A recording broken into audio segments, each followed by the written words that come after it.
Hello students, welcome back to our channel union Pathshala. Union Pathshala में मैं आप लोगों का फिर से स्वागत करती हूँ। मैं परमजीत आज आप लोगों को एनसीईआरटी की बुक हिंदी से पार्ट 1 में जो कविता है वीर तुम बढ़े चलो वो पढ़ाने वाली हूँ। इस कविता को मैं अच्छी तरह आप लोगों को समझाऊंगी, एक एक लाइन का अर्थ बताऊंगी। तो चलिए मैं स्टार्ट करती हूँ आज की कविता। कविता का नाम है वीर तुम बढ़े चलो। इस कविता को लिखने वाले जो हैं उन महान शख्स, उनका नाम है द्वारिका प्रसाद माहेश्वरी। ठीक है, वीर तुम बढ़े चलो कविता को लिखने वाले द्वारिका प्रसाद माहेश्वरी जी का हम तहे दिल से धन्यवाद देते हैं कि उन्होंने इतनी अच्छी कविता लिखी, जिससे हमारे जीवन में हमें मार्गदर्शन मिला, मार्गदर्शन किया उन्होंने हमारा। तो चलिए हम इस कविता को पढ़ते हैं और कुछ सीखते हैं। वीर तुम बढ़े चलो, धीर तुम बढ़े चलो, हाथ में ध्वजा रहे, बाल दल सजा रहे, ध्वज कभी झुके नहीं, दल कभी रुके नहीं, वीर तुम बढ़े चलो, धीर तुम बढ़े चलो। इस पंक्ति का अर्थ यह है कि कवि कह रहे हैं कि हे वीर, हे धीर, तुम आगे बढ़ो, हमेशा आगे बढ़ते रहो। हाथ में भारत माता का जो राष्ट्रीय ध्वज है उसे लेकर बिना रुकते हुए, रास्ते में कहीं रुकने की ज़रूरत ही नहीं है। अगर हाथ में तुम राष्ट्रीय ध्वज ले लिए हो तो तुम्हें रास्ते में कहीं रुकना नहीं है, बस आगे की ओर बढ़ते रहना है। तो आगे की ओर बढ़ते रहो, चाहे आपके सामने पहाड़ ही क्यों ना आ जाए, चाहे आपके सामने एक शेर भी आकर खड़ा होकर गरज क्यों ना रहा हो, दहाड़ क्यों ना रहा हो, आपको उसकी आवाज़ सुन के भी डरना नहीं है, आगे की ओर बढ़ते ही रहना है। ठीक है, ध्वज को कभी झुकने नहीं देना और अपने दल को कभी रुकने नहीं देना है। कभी नहीं कहना है कि हम थक गए हैं, चलो हम कहीं रुक जाते हैं, हम कहीं आराम कर लेते हैं। ऐसा नहीं करना है। ऐसा करने से हमारी हिम्मत टूट जाएगी, हमें हिम्मत नहीं मिलेगी कि हम आगे कैसे बढ़ेंगे। इसीलिए हमें डटकर हर परेशानी का सामना करना है और आगे की ओर बढ़ते ही रहना है, बिल्कुल डरना नहीं है। सामने पहाड़ हो, सिंह की दहाड़ हो, तुम निडर डरो नहीं, तुम निडर डटो वहीं, वीर तुम बढ़े चलो, धीर तुम बढ़े चलो। जैसा कि मैंने पहले भी कहा, पहाड़ ही क्यों ना सामने आ जाए, सामने आपके शेर ही क्यों ना आ जाए, आपको उन सब चीज़ों से बिल्कुल भी डरना नहीं है। बस आगे की ओर बढ़ते ही रहना है, डर का सामना करना है और आगे बढ़ना है। जैसा कि कहते हैं ना, डर के आगे जीत है। उसी तरह से डर का सामना करके जब हम आगे बढ़ेंगे तभी हमें हमारी जीत हासिल होगी। ठीक है, मेघ गरजते रहें, मेघ बरसते रहें, बिजलियाँ कड़क उठे, बिजलियाँ तड़क उठे, वीर तुम बढ़े चलो, धीर तुम बढ़े चलो। चाहे रास्ते में आपको बारिश क्यों ना मिल जाए, घोर बारिश हो रही है, आप डर जाएंगे कि बारिश हो रही है, मैं आगे कैसे बढ़ूंगा। बस पर आप लोगों को बारिश से भी डरना नहीं है। चाहे बादल ही क्यों ना ज़ोर ज़ोर से गरज रहे हों, चाहे बिजलियां ही ज़ोर ज़ोर से क्यों ना वहाँ पे कड़क रही हों, ठीक है, फिर भी रास्ते में आपको रुकना नहीं है। ठीक है, प्रात हो कि रात हो, संग हो ना साथ हो, सूर्य से बढ़े चलो, चंद्र से बढ़े चलो, वीर तुम बढ़े चलो, धीर तुम बढ़े चलो।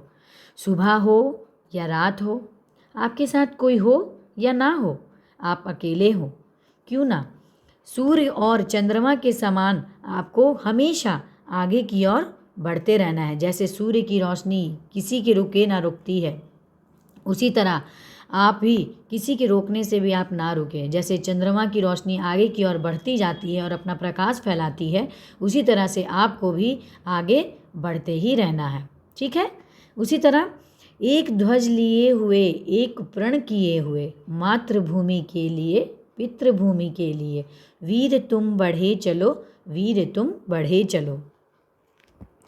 पंक्ति में, कविता में कवि कह रहे हैं कि हाथ में आपको ध्वज लिए हुए एक प्रण करना है, निश्चय प्रण लेना है, अपने आप से एक निश्चय प्रण लेना है कि मुझे मातृभूमि यानी अपनी भारत माता के लिए आगे बढ़ना है, भारत माता के लिए कुछ करना है, पितृभूमि के लिए, अपने घर परिवार के लिए कुछ करना है और आगे की ओर हमेशा बढ़ते रहना है।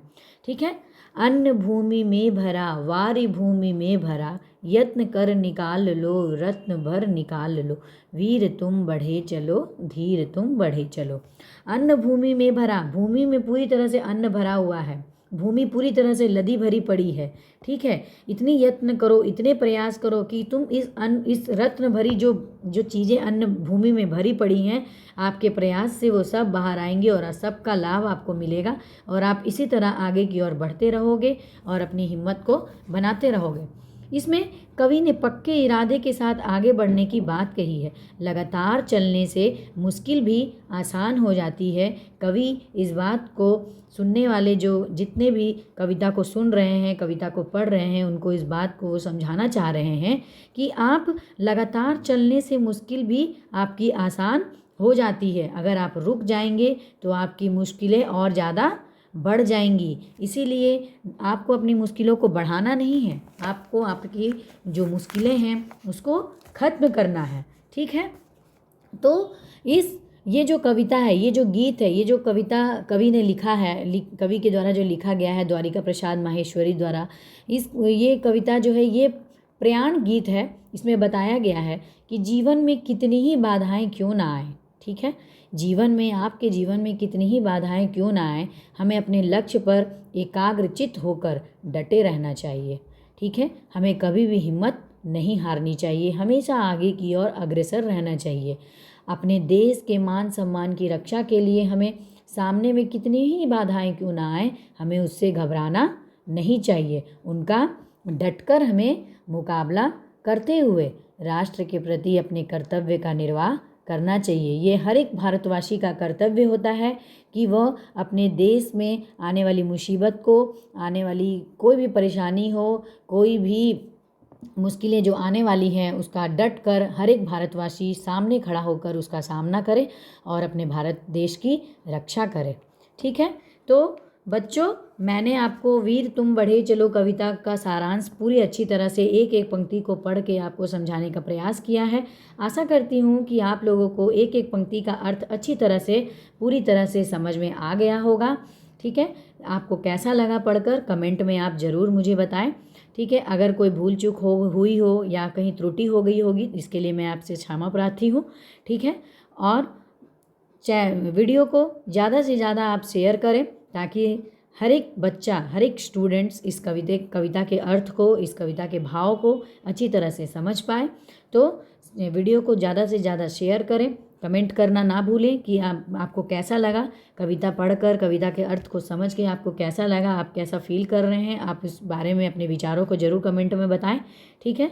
अगर चैनल में नए हैं तो चैनल को सब्सक्राइब करना ना भूलें। और रही बात इस पाठ के जो प्रश्नोत्तर हैं, इस पाठ का प्रश्नोत्तर भी मैं आपको नेक्स्ट वीडियो में ज़रूर डाल दूंगी, जिसमें आपको इस पाठ का एक एक प्रश्नों के उत्तर आपको देखने को मिलेगा। ठीक है। तो आप उसे अपने नोटबुक में नोट डाउन कर सकते हैं। अपने पाठ्य पुस्तक में जो अगर आपकी कविता है तो आप इस प्रश्नोत्तर से आप हेल्प ले सकते हो। ठीक है। तो अभी तक के लिए बहुत बहुत धन्यवाद।